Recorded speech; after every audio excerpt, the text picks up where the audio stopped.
وبينما كان أستاذ قواعد اللغة العربية غارقا في النوم بعد يوم مجهد من تدريس كان وأخواتها وإن وأخواتها والفاعل والمفعول به والبحث عن مكان للإعراب لكل كلمة أو أداة من أدوات الإعراب، شعر بأنه يطير على جناح الأحلام اللذيذة في حلم سعيد إلى مدينة القواعد المدهشة الرائعة.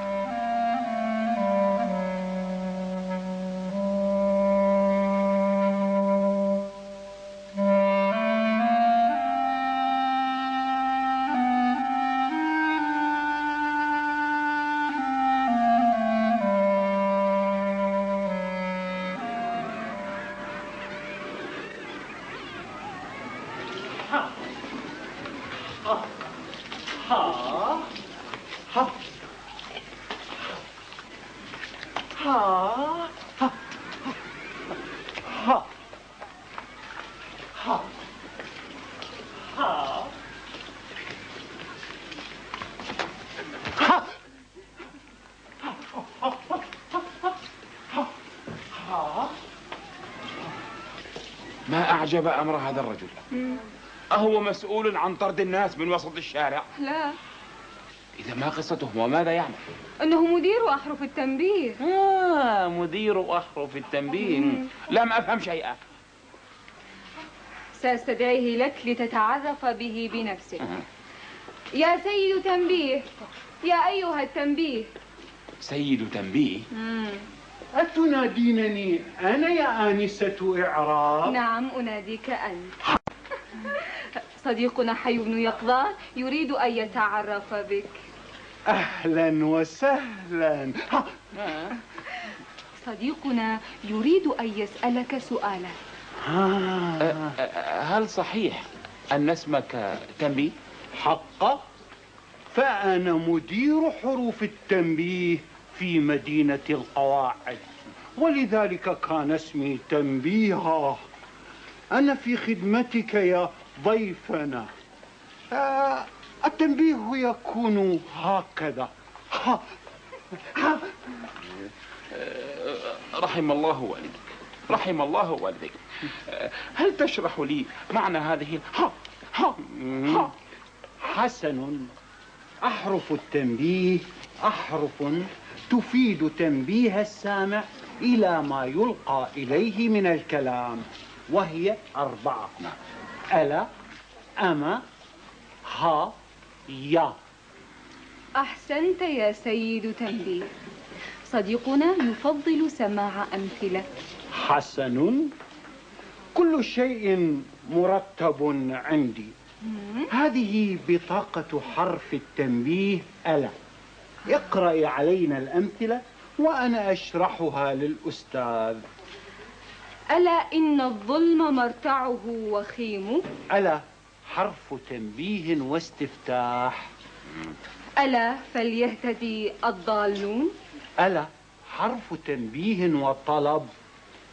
ألا رعواء لمن ولى شبابهم. هذه أعرفها. ألا حرف تنبيه وتوبيخ. ألا ليتكم تعتبرون فتتعظوا. ألا حرف تنبيه وتمن. ألا تحبون أن يغفر الله لكم. إي والله، إي والله نحب. ألا حرف تنبيه وعرض. انتهت بطاقة حرف التنبيه ألا. أما والله لقد أعجبني حسن تدبيرك يا سيد تنبيه. فأنت تتكلم على ألا حرفا للتنبيه فتأتينا بمعانيها الأخرى كالتمني، الإنكار، التوبيخ، ثم التحضيض، ثم العرض. إلى أين إلى أين إلى أين يا سيد تنبيه؟ أتظن المسألة فوضى؟ أنت لم تحدثني عن سائر أحرف المعاني التي تفيد التنبيه.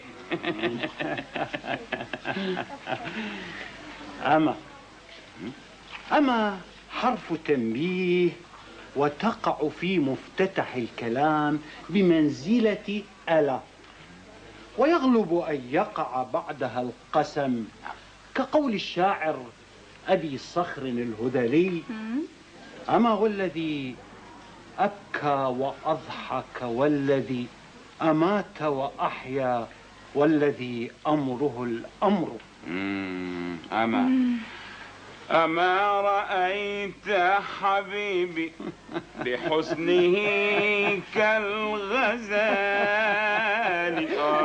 أما هذه حرفان.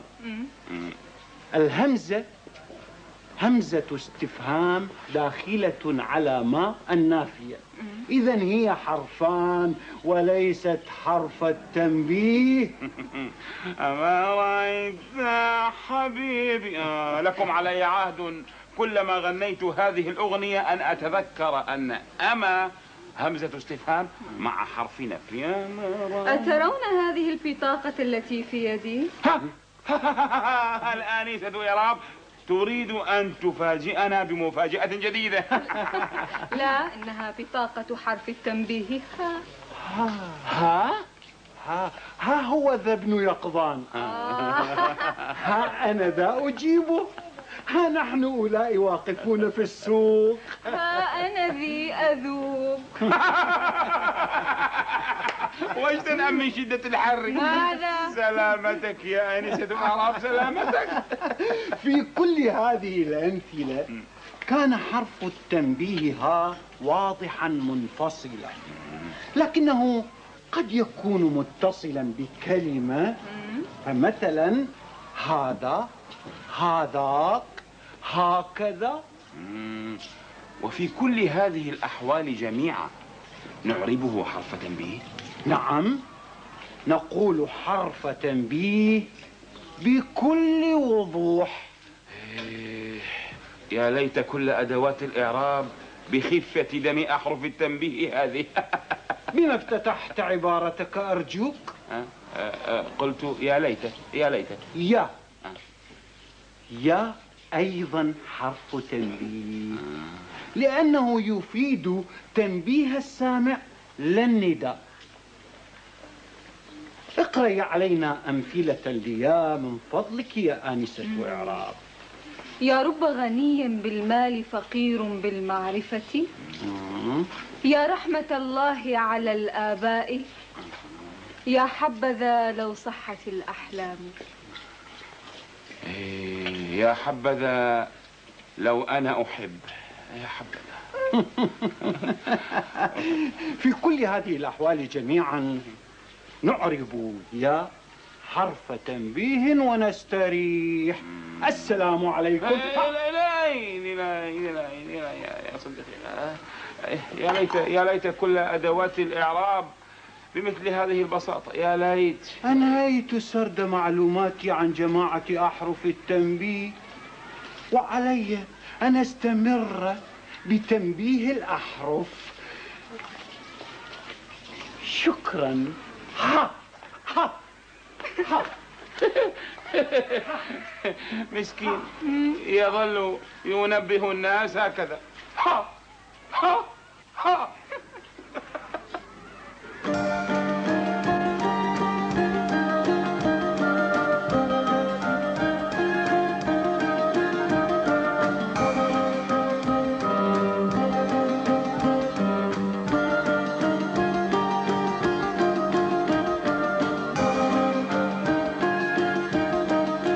السلام عليكم. وعليكم السلام ورحمة الله. هاي أنت أيها الرجل الغريب يا ذا الثياب التنكرية. أتناديني أنا؟ نعم، وهل يوجد غيرك هنا؟ كيف تريد أن تدخل المدينة من دون امتحان؟ أن تدخل بفتح اللام نصبا. عفوا يا حضرة الحارس. مراقب، أرجوك مراقب.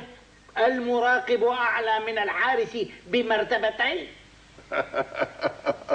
عفوا يا حضرة المراقب، ظننتك عرفتني. أنا أستاذ النحو والإعراب، أزور مدينتكم الجميلة هذه كل ليلة في المنام بالأحلام، أطوف شوارعها حتى أحط الرحال عند صديق. أمس مثلا زرت السيدة ظريف المسؤولة عن الظروف. وهل عرفت قصة الظروف؟ يا سيدي، الظروف 3 أنواع: ظروف زمان، وظروف مكان، وظروف مشتركة تصلح للزمان وللمكان. أحسنت. يمكنك أن تدخل المدينة، تفضل. شكرا. ولكن خبرني، هل تعرف قصة ظروف الزمان المبنية للمعربة؟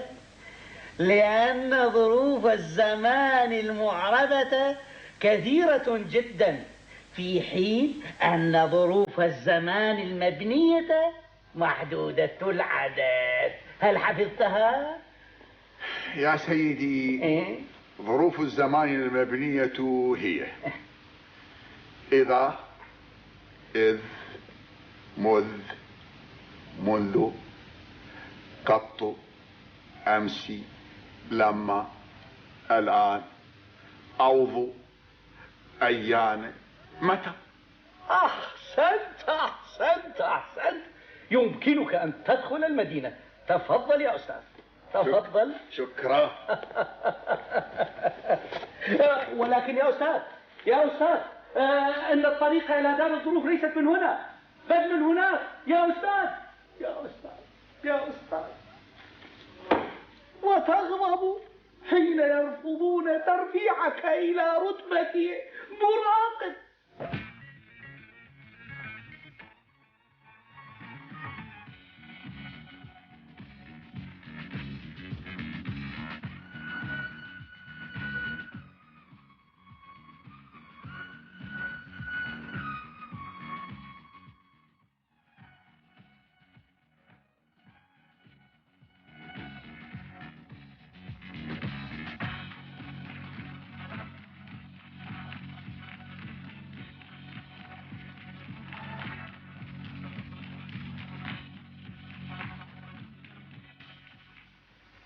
حين ننادي شخصا نقول يا فلان، يا أداة نداء. ولكن هل هي كذلك في قول الشاعر: فذق هجرها قد كنت تزعم أنه رشاد، ألا يا ربما كذب الزعم؟ يا حرف للتزيين فقط، ولا مكان لها من الإعراب. يعني ليست يا أداة النداء أبدا. صح، أحسنتي. يبدو لي أنك خبيرة في حروف الزيادة التي تفيد في التزيين والتمكين. إذن فاسمعي هذا البيت: ما إن أبالي أدام الله قربكم، من كان شط من الأحياء أو ضعنا. إن حرف زيادة. وكيف عرفتها؟ لأننا لو حذفناها لما تغير المعنى، ولأنها لا مكان لها من الإعراب. صح. وما دمنا نتحدث عن حروف التزيين، فلك جائزة، هي رطل حناء للتزيين.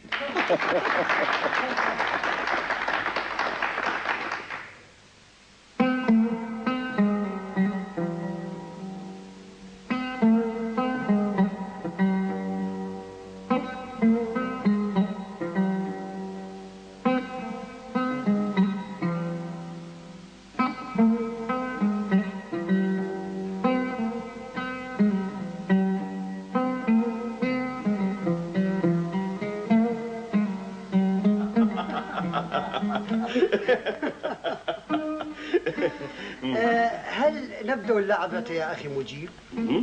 تفضل يا أخي مشارط. من يزرع معروفا، من يزرع معروفا يحصي الثناء. من يقرع بابا، من يقرع بابا يسمع جوابا. أن تجلس، أجلس. كيفما تكن، كيفما تكن يكن معاشروك. ما تصنع من خير، ما تصنع من خير تكافأ عليه. والآن نعود إلى من يهن، من يهن يسهل الهوان عليه. من يهن يسهل الهوان عليه. عرفته، هذا شعر للمتنبي. من يهن يسهل الهوان عليه، ما لجرح بميت إيلام. أنتما من أولاد المتنبي؟ لا يا سيدي، أنا موظف هنا في مدينة قواعد النحو والصرف، اسمي مشارط، وهذا أخي مجيب. مجيب ومشارط، ها؟ يعني أنت تشارط كثيرا عندما تريد أن تشتري حاجة من السوق، ها؟ لا يا سيدي لا، أخي مشارط سمي كذلك لأنه مسؤول عن اسم الشرط، وأنا مجيب لأن عندي دائما جواب الشرط. يا مرحبا بكما، يا مرحبا. منذ مدة طويلة وأنا أتمنى أن أتعرف باسم الشرط وبجواب الشرط. أهلا وسهلا. أهلا وسهلا. كل منا نعرف ما اسم الشرط، ما وظيفته في النحو والإعراب. أظن أنك تعرف أن اسم الشرط يجزم فعلين اثنين. نسمي الأول فعل الشرط ونسمي الثاني جواب الشرط. مهلا مهلا أرجوكما. احسباني رجلا لا يعرف شيئا وأفيداني بالمعلومات مع الأمثلة. حبا وكرامة. نبدأ بالأمثلة. من يزرع كذبا يحصد فشلا. من كلمة تفيد معنى الشرط، دخلت على فعلين، يزرع يحصد، فجزمتهما وجعلت أولهما شرطا لحصول الثاني. من أجل ذلك يسمى الفعل الأول فعل الشرط يزرع، ويسمى الفعل الثاني جواب الشرط يحصد. يا لله، يعني أستطيع أن أقول إن اسم الشرط أو حرفه يقع في أول الجملة ويجزم الفعلين المضارعين، أصحيح؟ صحيح جدا. درده بوم. عنسل عنسل، عصيرنا عنسل يا أخي العرب. نعم. تعال وتذوق هذا العصير البارد، فهو عسل.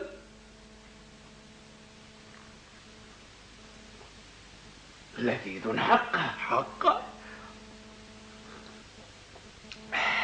وبارد مثلج. للج. هل تشتري مني هذه الجزة؟ جزة؟ وماذا أفعل بها؟ تسقيني بثمنها من هذا العصير. سأظل عندك هنا أشرب وأشرب إلى أن يكتمل ثمن الجزة.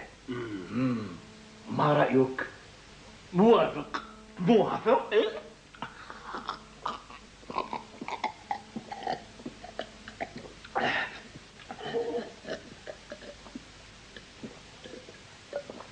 غضبت علي لأن شربت بصوفي، ولئن غضبت لأشربن بخروفي، ولئن غضبت لأشربن بنعجة دهماء مالئة الإناء زحوفي، ولئن غضبت لأشربن بناقة كوماء ناوية العظام صفوفي.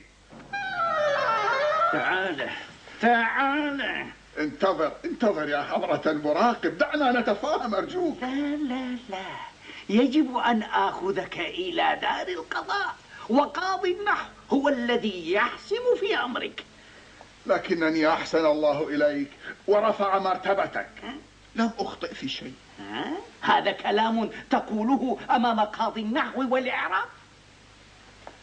هل تذهبان معي لتشهدا؟ نحن نشهد بأنك لم تخطئ أبدا. ما هذا؟ ما الأمر؟ دعي الأستاذ وشأنه أيها الحارس.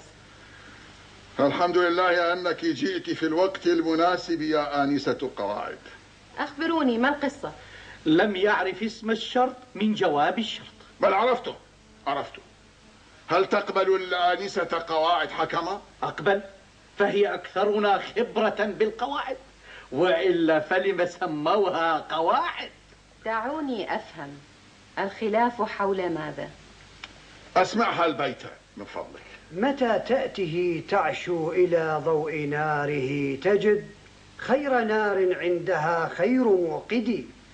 يعني الشاعر هنا يمدح رجلا كريما إذا جئته وقت العشاء تجده يوقد نارا لتجهيز الطعام للضيوف، أصحيح؟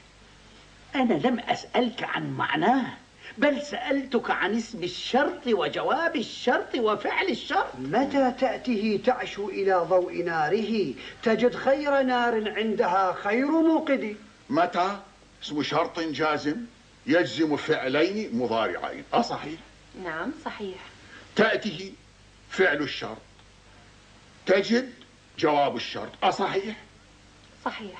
الحمد لله. أرأيت؟ أظن أنك أخطأت في البيت الثاني. نعم. وما البيت الثاني؟ ولست بحلال التلاع مخافة، ولكن متى يسترفد القوم أرفدي. متى اسم شرط جازم يسترفد فعل الشرط أرفد جواب الشرط، أصحيح؟ نعم صحيح. ما قولك أيها الحارس؟ ربما كان الغلط في البيت الثالث. نعم في البيت الثالث. أسمعون البيت الثالث. ومن لا يقدم رجله مطمئنة فيثبتها في مستوى الأرض يزلقي. الصواب فيثبتها بفتح التاء. من اسم شرط جازم يقدم فعل الشرط يزلق جواب الشرط. كل هذا صحيح. إذن علامة خلافكما؟ هل استشهدتم بشعر آخر؟ من يفعل الحسنات الله يشكرها، والشر بالشر عند الله مثلان. من اسم شرط جازم يفعل فعل الشرط، فأين جواب الشرط؟ الله يشكرها هي جواب الشرط. صحيح؟ أحسنت يا أستاذ، أحسنت. الحمد لله. وأنا؟ أنت ارجع إلى عملك وسنتدبر أمرك فيما بعد.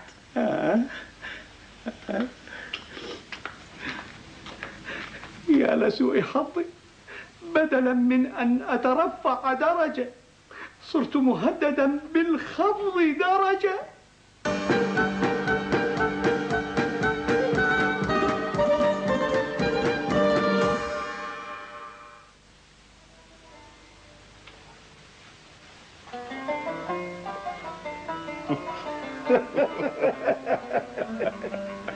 يا رئيس الحرس. مولاي، سأرسلك في طلب رجل معين، إن لم تحضره إلي قطعت رأسك. ومن هو مطلوبك يا مولاي؟ سمه لي فأجلبه لك من تحت أطباق الثرى. المشكلة أنني لا أعرف اسمه، ولكننا نعرف صفاته. فهو رجل ما عنده حافظة ولا نافطة، وما له سبد ولا لبد، وما له سائحة ولا رائحة، وما له ثاغية ولا راغية، وما له عاون ولا نابح، وما له سعنة ولا معنى. هيا، ألا تكفيك كل هذه الصفات؟ هيا اذهب وابحث عنه، ولا تعد إلي إلا وهو معك، وإلا أمر مولاي. ماذا أصابك يا رجل؟ إنني لم أفهم منك شيئا. أنا أبحث عن رجل معين، فإن لم أجد. ومن هو ذلك الرجل؟ هل ذكروا لك اسمه؟ بل ذكروا لي صفاته فقط. قالوا إنه رجل ما عنده عافطة ولا نافطة. ماذا يعني عافطة؟ العافطة هي النعجة، والنافطة هي العنز، وغير ذلك. ما له سبد ولا لبد. السبد هو الشعر، واللبد هو الصوف، أي أن ذلك الرجل ما عنده عنز ولا نعجة. مسكين، يعني هذا أنه فقير جدا. أنت مشغول بالعطف عليه أم بالبحث عنه؟ هل ذكروا لك المزيد من صفاته؟ نعم. قالوا إنه ما له سائحة ولا رائحة. أي أن ذلك الرجل ما عنده ماشية تسرح أو تروح وغير ذلك. ما له ثاغية ولا راغية. أصلحك الله يا رجل. الثغاء هو صوت الغنم، ثغت الشاة تثغو ثغاء. والرغاء؟ الرغاء هو صوت الإبل، رغت الناقة ترغو رغاء. ما له عاو ولا نابح. أي أن ذلك الرجل ما له ماشية يعوي بها ذئب أو ينبح بها كلب. بقيت واحدة، ما له سعنة ولا معنى. السعن هو الكثير والمعن هو القليل، أي أن ذلك الرجل ما عنده قليل ولا كثير. أنت متأكدة من أن كلمة معنى تعني القليل؟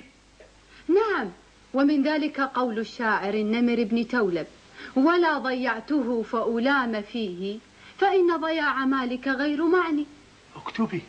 اكتبي لي هذا الشعر حتى أذكره لهما. ومن هما؟ الخليفة والوزير، فهما اللذان ورطان بهذه المهمة.